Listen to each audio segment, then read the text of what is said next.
Amén. Dios les bendiga, Dios les bendiga.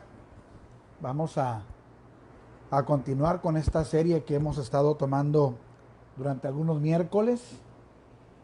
Vamos a esperar que poco a poquito se conecten pues para tener este momento de aprendizaje, de reflexión en la palabra con estos temas que de pronto surgen dudas, surgen preguntas, surgen muchas incógnitas. Usted puede preguntar, puede al final voy a dejar un pequeño espacio para hacer algunas preguntas, puntualizar algunas cosas. Si usted tiene algún comentario que hacer, bueno, lo vamos a dejar un poquito al final. Saludo a los que ya están conectados y a los que se irán conectando poco a poquito. Seguimos con esta serie para los que nunca han estado. Hemos estado compartiendo de unas semanas para acá una serie que hemos denominado los últimos tiempos, los tiempos finales, por la serie de situaciones que se han dado en el mundo en los últimos meses, los últimos tiempos. Hay señales muy claras que nos dicen que el Señor viene pronto. Y entonces por eso empezamos a tratar de despejar dudas, porque de pronto por internet surgen cualquier cantidad de información, a veces sacando pasajes de la Biblia, pero fuera de contexto, fuera de orden. Y entonces para procurar tener un poquitito de orden y entender qué es lo que está pasando, entender de verdad cuál es el sentido bíblico más correcto, más apegado a la palabra, hemos decidido tomar esta serie. Hoy el tema es la gran tribulación, un tema que levanta siempre polémica, que levanta cualquier cantidad de preguntas y me parece sumamente interesante. Usted puede ir anotando, si tiene por ahí pluma, lápiz, una hojita, bueno, vaya apuntando. Si al final quiere hacer alguna pregunta, le reitero, puede hacerlo. Ah, si usted no tiene la manera de anotar porque está en el trabajo, porque está ocupado, nada más está a lo mejor haciendo alguna actividad y está oyendo esta conferencia, esta charla, bueno, va a quedar ahí, va a quedar tanto en la página de la iglesia Cielos Abiertos Ministerio como en el muro personal de un servidor, Mario Bront. Aquí se va a quedar esta plática para que usted la pueda escuchar, la pueda volver a ver con calma. Y si usted quiere compartirla, le agradezco mucho, le agradezco antemano que usted tome un tiempo para compartir esta información, para compartir todo esto que platicamos, porque queremos que mucha gente sea bendecida con este tema.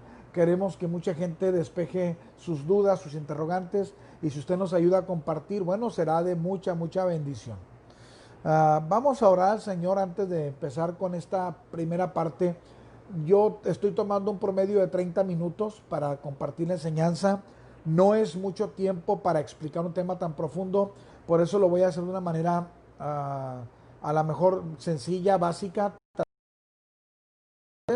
Y obviamente conforme pasen las semanas seguiremos ahondando en el tema. Por lo pronto oramos a Dios para pedirle que su gracia, su sabiduría nos respalde en esta tarde noche.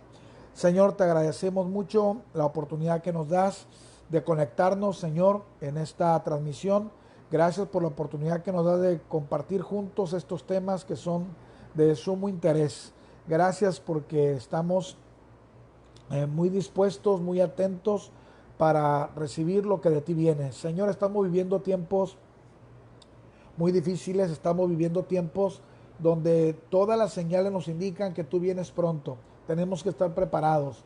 Entonces, a la luz de la palabra, ayúdanos, Señor, a entender en esta hora dónde estamos parados, hacia dónde vamos, cuál es el destino que tú has preparado para la iglesia y cuáles son los avisos que en este camino, en este trayecto, Señor, podemos ir notando. Gracias por aquellos que van a ser tocados por medio de esta enseñanza, tanto los que están conectados en vivo como los que estarán viendo las retransmisiones, Señor, una vez que esta enseñanza quede ya en la plataforma. Gracias, te honramos, te alabamos y te bendecimos, Señor. Amén y amén. Mis hermanos, bueno, pues el tema es la gran tribulación. La gran tribulación es el acontecimiento que va a ocurrir justo después del rapto de la iglesia. Estuvimos hablando la semana pasada acerca de cómo va a ser el rapto.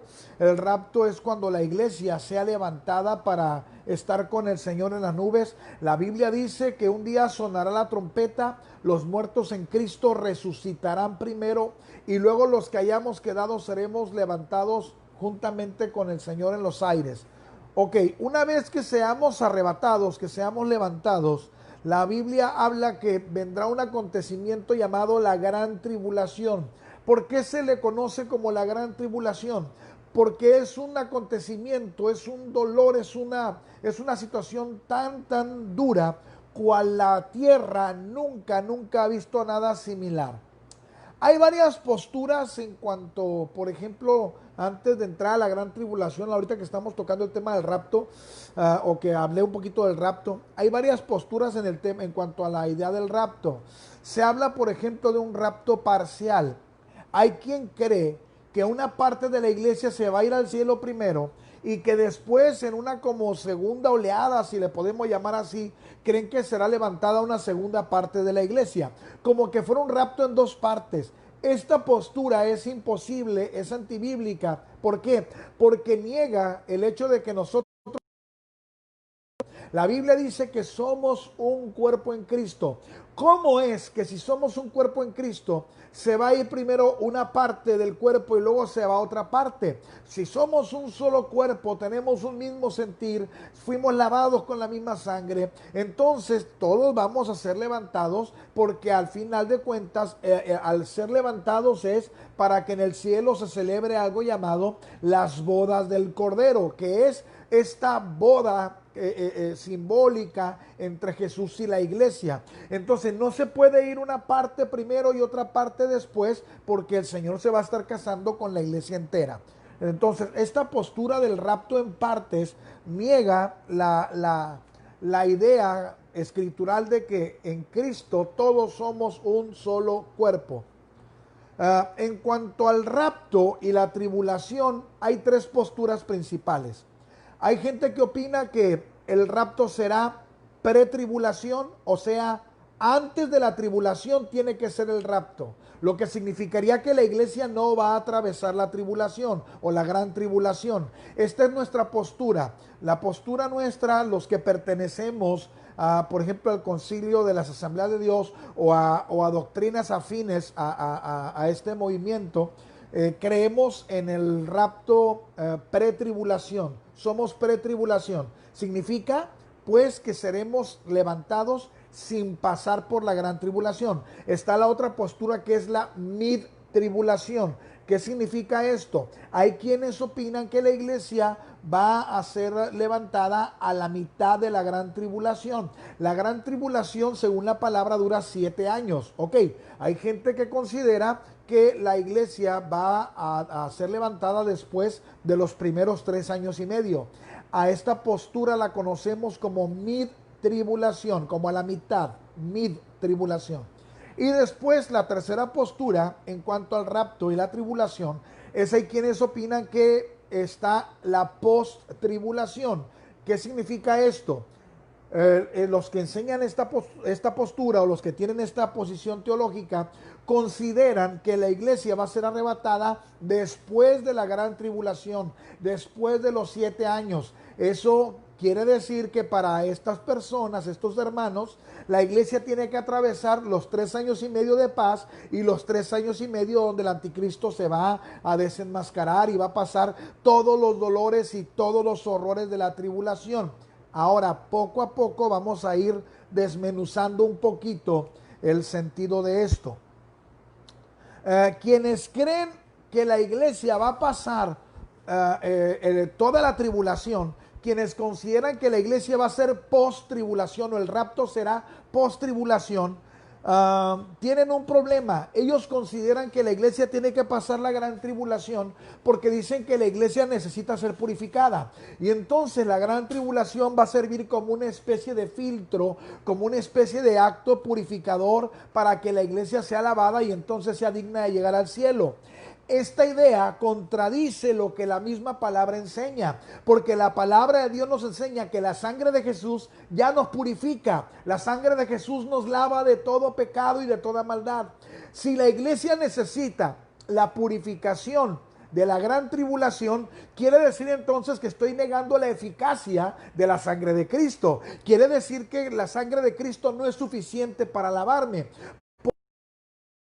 Del rapto post tribulación, esta idea de que la iglesia tiene que atravesar toda la tribulación para ser purificada no tiene sustento, porque agrede directamente al poder de la sangre de Jesús. Nosotros creemos que por medio de su sangre la Biblia nos enseña que hemos sido lavados completamente. Ahora estamos entendiendo que hoy en Jesús vivimos en el tiempo de la gracia, y por esa misma gracia es por la que no pasaremos por la tribulación. La Biblia dice: ninguna condenación hay para los que están en Cristo Jesús. Si voy a pasar por la gran tribulación, ya estoy hablando ya hay una especie de juicio, ya hay una especie de condenación, ya la situación se vuelve distinta. Ahora, la idea de que el rapto sea después de la gran tribulación tampoco tiene sentido, por lo siguiente. La Biblia habla de que la gran tribulación durará 7 años, pero la Biblia dice que el rapto nadie sabe el día ni la hora. Nadie puede ni debe poner día ni hora al rapto. Podemos ver señales, podemos ver indicadores en el camino, así como cuando usted está llegando o está dirigiéndose en su auto a alguna ciudad, a algún lugar, y que ve los anuncios que dice que su destino está a tantos kilómetros. Bueno, son avisos. De la misma manera, la Biblia nos muestra, nos da ciertas señales o ciertos avisos para considerar qué tan lejos o qué tan cerca está la venida del Señor. Pero no tenemos una fecha, no podemos dar fecha. Si el rapto fuera después de la gran tribulación, todo mundo sabríamos en qué momento es el rapto. Porque lo que la Biblia sí dice es que la gran tribulación durará 7 años. Lo único que yo tengo que hacer es darme cuenta, en el momento que el anticristo establezca este nuevo orden mundial, en el momento que veamos cómo se está comercializando con la marca, en el momento que veamos esta autoridad del anticristo gobernando el mundo, sabemos nada más por sacar las cuentas en qué momento terminan los 7 años, y entonces sabremos en qué momento sería el rapto. Esta idea entonces contradice lo que la Biblia nos enseña, que nadie conoce el día y la hora. Siguiente, la teoría de que hay quienes tienen la teoría de que la iglesia ya está pasando actualmente por la gran tribulación. Hay quienes sostienen hoy incluso y dicen: no, es que la iglesia ya está pasando. Vean la persecución que hay, vean cómo en algunos lugares matan cristianos, vean lo difícil que es predicar en ciertas zonas el evangelio. Sí, yo entiendo que hay zonas en las que es una persecución fuerte al cristianismo, pero esto no es la gran tribulación. La iglesia toda la vida, históricamente, ha tenido persecución, siempre. La iglesia siempre ha padecido persecución, pero una cosa es persecución y una cosa es la tribulación que siempre ha habido.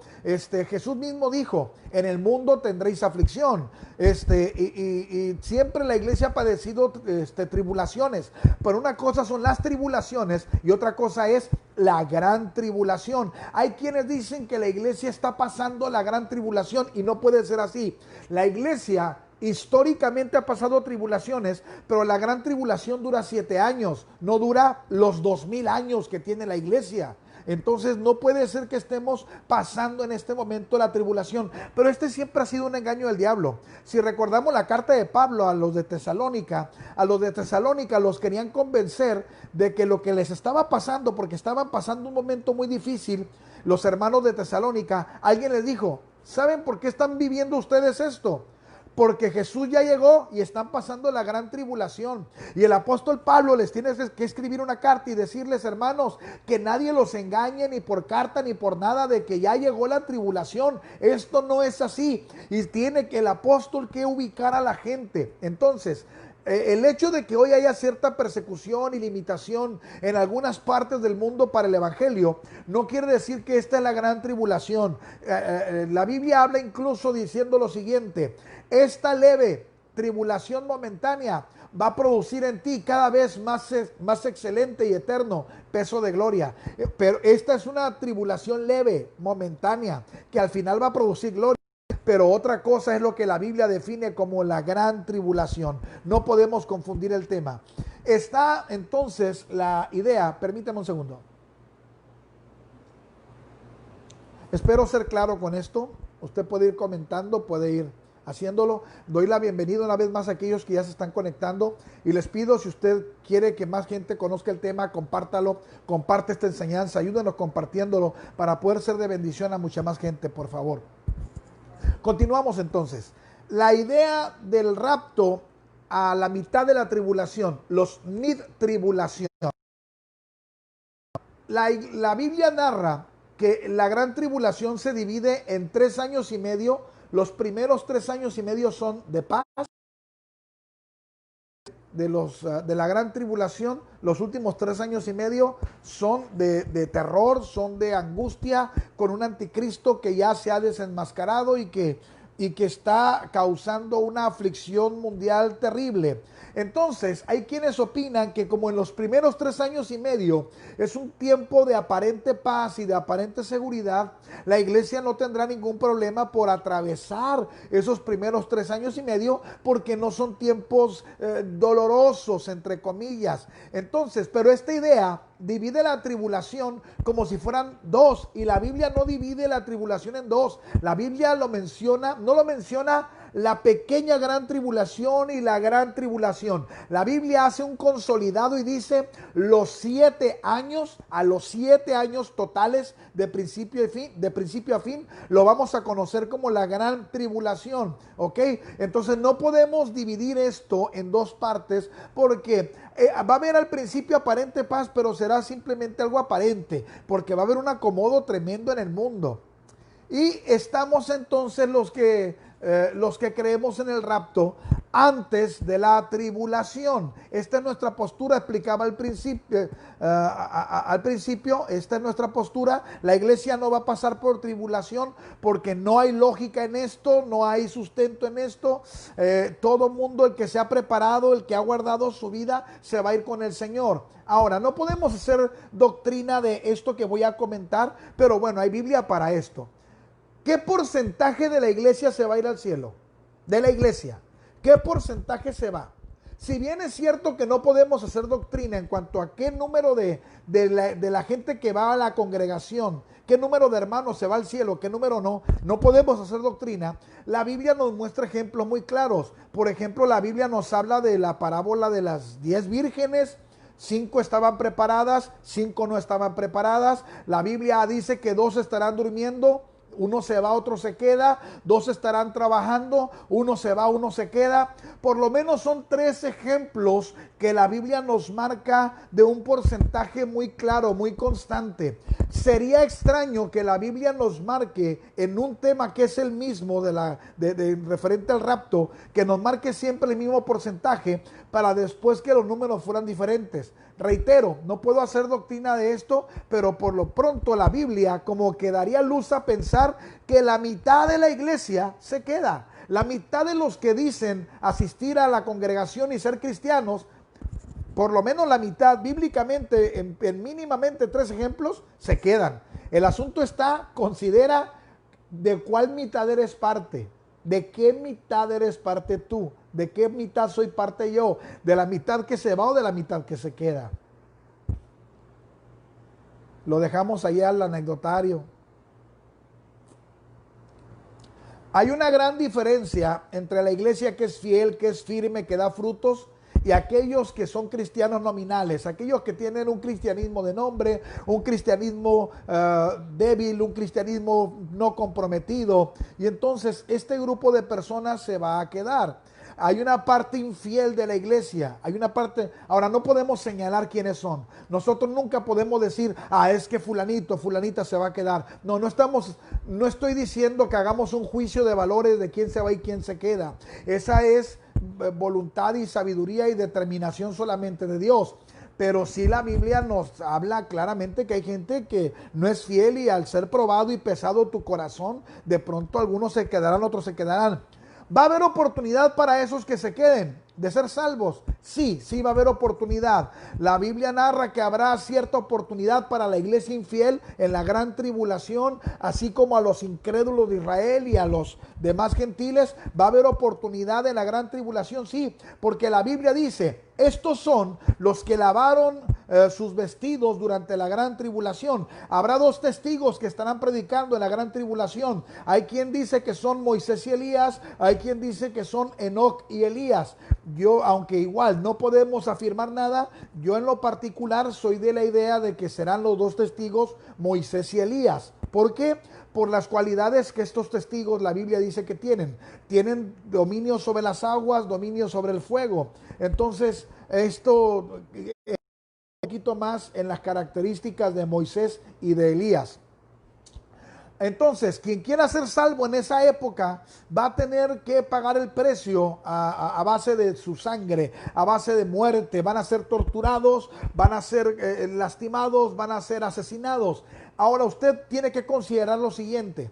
Tiene que pensar esto. Si usted dice, bueno, no importa, yo me quedo, que al cabo en la gran tribulación, cuando me dé cuenta que los hermanos se fueron, voy a saber que entonces yo me quedé y me voy a poner bien y no me voy a dejar marcar por el anticristo y no me voy a sujetar. Ok, tiene que caminar despacio, porque recordemos lo siguiente, hoy, en este tiempo, en la época de la gracia, si estando con todas las facilidades para estar bien delante del Señor, decidiste no plantarte, ¿qué te garantiza que te vas a plantar en un tiempo mucho más adverso, donde no habrá la facilidad que hay hoy? Pero más aún, el Espíritu Santo no estará aquí para fortalecerte ni para animarte, porque el Espíritu Santo estará en la boda del Cordero.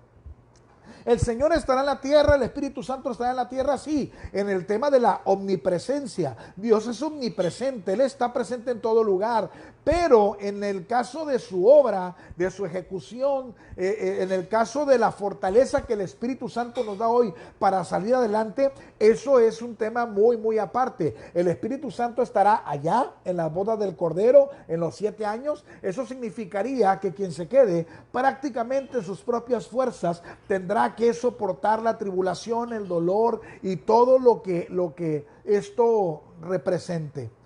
La iglesia no va a pasar por la gran tribulación. La iglesia fiel no fuimos creados para la iglesia. La iglesia no puede pasar por la gran tribulación y le voy a dar algunas razones de por qué no. Primero, porque la Biblia nos habla de que nosotros como cristianos tenemos que orar por las autoridades y tenemos que sujetarnos a nuestras autoridades. Más allá de la tendencia política, más allá del color del partido, tenemos que orar y bendecir a nuestras autoridades. Pero en el tiempo de la gran tribulación, la autoridad de gobierno mundial es el anticristo. ¿Cómo es que Dios nos va a pedir a nosotros que bendigamos y que estemos sujetos al anticristo si esto fuera así, si la iglesia se tuviera que quedar? Entonces, como la iglesia siempre tiene que seguir la ordenanza bíblica, hoy estamos sujetos a nuestras autoridades, pero si nos quedamos, si tenemos que atravesar la tribulación, entonces tendríamos que seguir siendo obedientes a lo que dice la Biblia. No importa quién está al mando, tenemos que sujetarnos. Significa que la iglesia se sujetaría al orden del gobierno del anticristo y eso no puede ser. Por tanto, la iglesia no puede pasar por la gran tribulación. Apocalipsis del capítulo 1 al capítulo 3 nos habla de una iglesia que está en la tierra. Apocalipsis 1 del capítulo 1 al capítulo 3 denota una iglesia en la tierra, pero en el capítulo 4 ya Juan, el teólogo, empieza a hablar de una iglesia que ya está en el cielo, empieza a hablar de una iglesia que ya está arriba y empieza a decir: alegraos, oh cielos, y todos los que en ella habitáis, pero ay de ti tierra, porque Satanás descendió sobre ti, sabiendo que poco tiempo le resta. Entonces, aquí nos da luz a pensar que la iglesia ya está arriba, mientras Satanás está abajo tomando control. Le voy a dar algunos nombres rápidamente de cómo la Biblia describe a la gran tribulación. ¿Con qué otros nombres la Biblia presenta a la gran tribulación? La Biblia presenta a la gran tribulación como el día de la ira. Salmo capítulo 2 versículo 5, el día de la ira. Y la iglesia entonces no puede pasar por la ira, porque la iglesia está bañada de misericordia y de gracia. No podemos pasar por ira. Se le conoce a la gran tribulación como el día de la venganza de Dios. Isaías 34:8. Si la gran tribulación es el día de la venganza de Dios, ¿por qué la iglesia tendría que atravesar ese día? Es ilógico que Dios se vengue de la iglesia. No puede ser. La iglesia es la amada de Jehová. Jeremías describe a la gran tribulación como el día de la angustia. El libro de Oseas, capítulo 6, versículo 1, llama a la gran tribulación el tiempo de la herida de Israel. Joel, capítulo 2, dice que este será el día de las tinieblas y el día de tristeza. Malaquías, capítulo 4, versículo 1, dice que será el día ardiente como un horno. ¿Usted cree que Dios nos va a pasar por este tipo de cosas? No puede ser. Apocalipsis, capítulo 3, dice que será, lo menciona como la hora de la tentación. Y dice que Apocalipsis 3:10 que el Señor nos va a guardar. Pero esa palabra guardar de Apocalipsis 3:10 no se traduce guardar. Ahí es la palabra parasai. La palabra parasai significa sacar. Apocalipsis 3:10 dice que el Señor te va a sacar del día de la tentación. Ok, no es que te va a guardar, no vas a estar ahí. Dios te va a sacar. Es la palabra parasai. Por eso decimos que la iglesia no va a atravesar la gran tribulación. Joel capítulo 1 versículo 15 nos dice que el día de la gran tribulación se le conoce como el tiempo de la destrucción. También la Biblia describe este día como el tiempo de la guerra del anticristo. Apocalipsis 14:7 dice que es el tiempo del juicio. Isaías 34 lo presenta como el día de la indignación. E Isaías capítulo 24 versículo 20 dice que este es el día del castigo. Si Isaías dice que la gran tribulación es el día del castigo o el tiempo del castigo, ¿cómo la iglesia va a pasar por este periodo? No podemos pasar por este periodo por todas estas connotaciones. Esta es la introducción al tema de la gran tribulación. Esta es la introducción solamente. Nada más empezamos en asomo para poder hablar en las próximas semanas, en estos pequeños tips de media hora, estas pequeñas charlas de media hora. ¿Qué es lo que va a pasar? ¿Qué es lo que va a acontecer? ¿Cómo seguirá caminando? Yo espero que estas pequeñas cosas a usted le sirvan, le sean de bendición. Si es así, compártalo por favor. Y el próximo miércoles seguiremos platicando con todo lo que viene aquí en la gran tribulación. Fíjese bien, antes de cortar esta transmisión. En el tiempo de la gran tribulación, el mundo va a buscar una sola manera de comprar y vender. Y yo he venido explicando, cuando hace muchos años la iglesia hablaba, por ejemplo, del tema de una sola moneda mundial, parecía impensable. El mundo estábamos tan divididos, tan separados, que no parecía viable el tema de una moneda mundial, pero de pronto Europa nos sorprende y aparece el euro. Y el euro hace lo que se veía como impensable, unir a todos en una sola moneda. Pero después viene un proyecto para América llamado el Amero, que nunca prosperó, pero el proyecto estaba ahí. Y hoy en día hay una moneda mundial, hay una moneda aceptada mundialmente llamada el Bitcoin, una moneda virtual, una moneda que ni siquiera existe. Sin embargo, vale, tan vale que hace poco tiempo, hace algunos meses atrás, los sistemas operativos, los sistemas computacionales de Pemex en México, fueron secuestrados, fueron hackeados y los hackers pedían para liberar estos sistemas computacionales, sistemas operacionales de estas plataformas. Los hackers pedían el dinero no en euros, no en dólares, no en libras, pedían el pago en Bitcoin. El Bitcoin, una moneda inexistente, nos abre la puerta a creer que ya hay una manera de comprar y de vender mundial.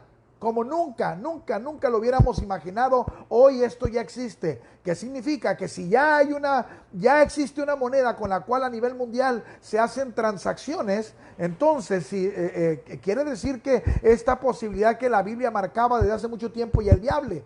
Ya es viable una moneda mundial. Y si ya es viable una moneda mundial, ¿qué nos hace creer que pronto no va a ser viable un gobierno mundial? Más cuando en grandes cumbres de gobierno mucha gente ha hablado de muchos años para acá ya acerca de la necesidad, entre comillas, de un liderazgo mundial que controle y dirija los destinos de cada nación sobre la faz de la tierra. Hermanos, este es el tema el día de hoy. La próxima semana seguimos con otros 30 minutos avanzando en la gran tribulación. Vamos a hablar de los 7 sellos.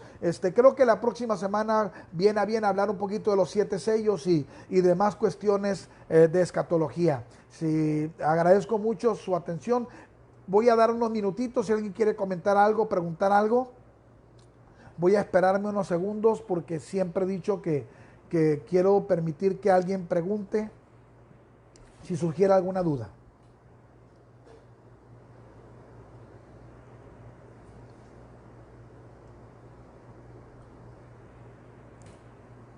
¿Todo está correcto? Bueno, si todo está correcto, les agradezco mucho el favor de su atención. Dios les bendiga muchísimo. Que la gracia del Señor sea sobre ustedes. Y gracias por acompañarme en esta interacción que hemos decidido tener semana a semana. Dios les bendiga y les guarde.